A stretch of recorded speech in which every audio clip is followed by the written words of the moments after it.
जय श्री राम भक्तों, राम राम। आज मैं आपको कर्ण पिशाचनी साधना का एक सच्चा अनुभव आप लोगों को मैं देने वाला हूं।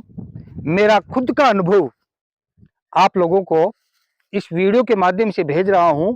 ये मेरी मजबूरी समझो, ये मेरी मजबूरी है, क्योंकि अपना खुद का अनुभव किसी को भी नहीं बताना चाहिए।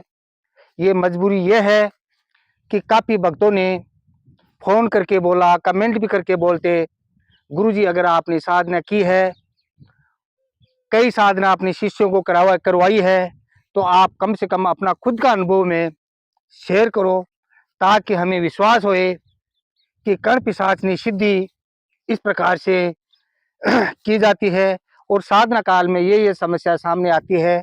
गुरुजी आपका खुद का अनुभव हमें बताओ। इसी कारण से मैं अपना खुद का अनुभव आप लोगों में शेयर कर रहा हूँ।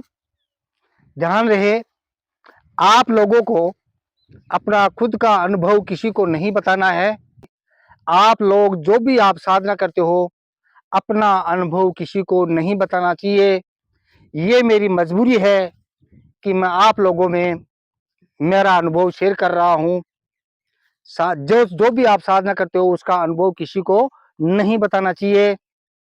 लेकिन आप मेरे परिवार की तरह हो, आप लोगों ने पूछ ही लिया, इसी कारण से मैं अपना खुद का अनुभव बता रहा हूँ। ध्यान रहे भक्तों, मैं बचपन से ही एक हनुमान भगत रहा हूँ। हनुमान जी की सेवा की है, बचपन से लेके आज तक हनुमान जी की सेवा की है। सर्वप्रथम मैंने हनुमान चालीसा की सिद्धि प्राप्त करके ही और हनुमान जी की कृपा प्राप्त की मैंने, और हनुमान चालीसा की सिद्धि प्राप्त कर लेने से मेरे कई कार्य सिद्ध होने लग गए थे।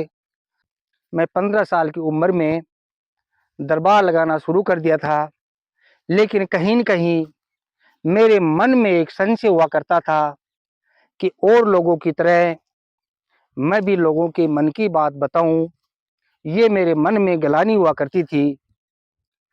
एक मेरे को गुरु मिलता है जो बहुत बड़ा तांत्रिक था। उसने मेरे को 19 साल की उम्र में कर्ण पिशाचनी साधना का एक मंत्र दिया। वही मंत्र जो वीडियो में मैं दे चुका हूँ, वो एक ही मंत्र है मेरे पास। उस मंत्र की कई साधनाएं मैंने कई लोगों को करवाया है, वो सब सफल हुए हैं।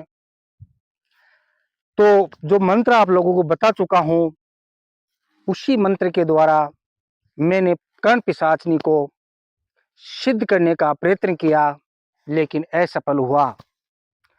उसके बाद में फिर 2 या 3 महीने बाद में फिर मैंने कर्ण पिशाचनी को फिर सिद्ध करने की कोशिश की। फिर भी किसी कारणवश मैं असफल रहा। फिर भी मैं किसी कारणवश असफल रहा। ये कोई मेरी मजबूरी मानो या ग्रह गृहस्थी की कोई समस्या मानो, मैं असफल हो गया।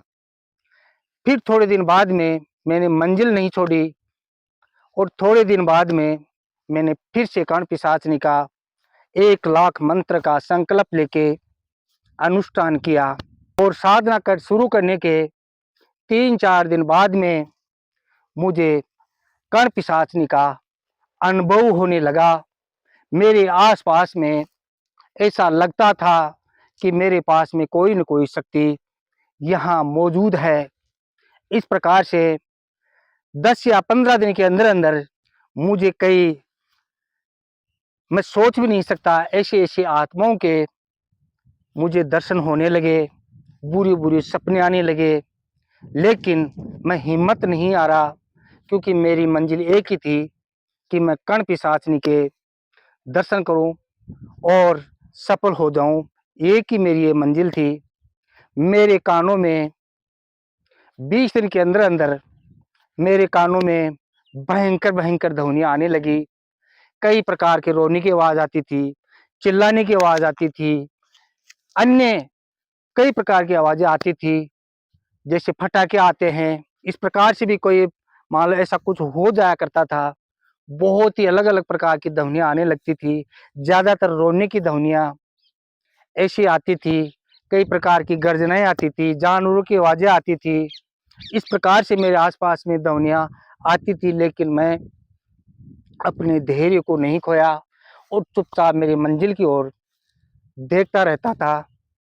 और एक दिन ऐसा हुआ, 1 महीने के अंदर-अंदर एक दिन ऐसा हुआ, लगभग 1 महीने के अंदर-अंदर कर्ण-पिशाचिनी मेरे सामने प्रत्यक्ष रूप में आई, लेकिन उससे मेरी बातचीत नहीं हुई। और क्योंकि जैसे मैंने तांत्रिक ने बताया, वही कार्य मैं कर रहा था, उससे बातचीत नहीं की। मैं किसी आत्माओं से बातचीत नहीं करता था। चुपचाप मैं मंत्र को जप किया करता था। जब 40 दिन पूरे हुए और विधि-विधान से जब मैंने भोग दिया, हवन किया, तो कर्ण-पिशाच ने हवन कुंड मार्ग से ही मेरे सामने प्रत्यक्षीकरण हुआ, मेरे से बातचीत हुई और सब कार्य मेरे सिद्ध हुए। इस प्रकार कर्ण-पिशाच ने मेरे पास कम से कम 4 से 5 साल रही। ज़्यादा समय नहीं खराब करूँगा आपका, लेकिन कर्ण-पिशाच ने मेरे पास में 4-5 साल रही और मेरे कई कार्य सफल हुए। लेकिन नुकसान क्या हुआ भक्तों? नुकसान ये हुआ कि मेरे पास जो हनुमान जी की कृपा थी, वो कम हो गई। मेरे पास जो भी भक्त आते थे, वो बताने को तो मैं सब कुछ बताता था, लेकिन हुआ ये, कोई मेरे दरबार आ कोई भी हनुमान जी के स्थान पे आता था, कोई भी भक्तगण आता था, वो ठीक नहीं होता था। उसके बारे में मैं सब कुछ बता देता था, लेकिन वो ठीक नहीं होता था। ये मेरे को नुकसान हुआ, लेकिन मेरा मान-सम्मान तो बहुत बड़ा, जहाँ मैं जाता था, वहाँ दरबार लग जाता था। लेकिन नुकसान यही हुआ, मेरे हाथ से कोई 5 साल के अंदर ठीक नहीं हुआ। ये मेरे को नुकसान हुआ। उसके बाद में इस नुकसान को देखकर मैंने अपने गुरु की देख-रेख में कर्ण-पिशाचिनी का विधि-विधान से पिंडदान करवाया और उसका त्याग किया। तीर्थ स्थान पर जाकर कर्ण-पिशाचिनी का मैंने त्याग किया, उनका पिंडदान किया। इस प्रकार से मैंने कर्ण-पिशाचिनी को संकल्प लेके छोड़ दिया और मैंने अपना खुद का अनुभव बताया है। आप लोगों से भी मैं हाथ जोड़कर ये निवेदन करता हूँ, अगर आप कर्ण-पिशाचिनी की साधना करना चाहते हो, तो करो, मैं आपको मना नहीं करता। लेकिन एक दिन ऐसा आएगा कि आपको कर्ण-पिशाचिनी को त्यागना होगा और किसी देवी-देवता की सिद्धि के बारे में आप ज़रूर सोचोगे। मेरी बात हमेशा आप याद रखोगे। भगवान आपका भला करे। जय सिया राम, जय सिया राम, जय सिया राम।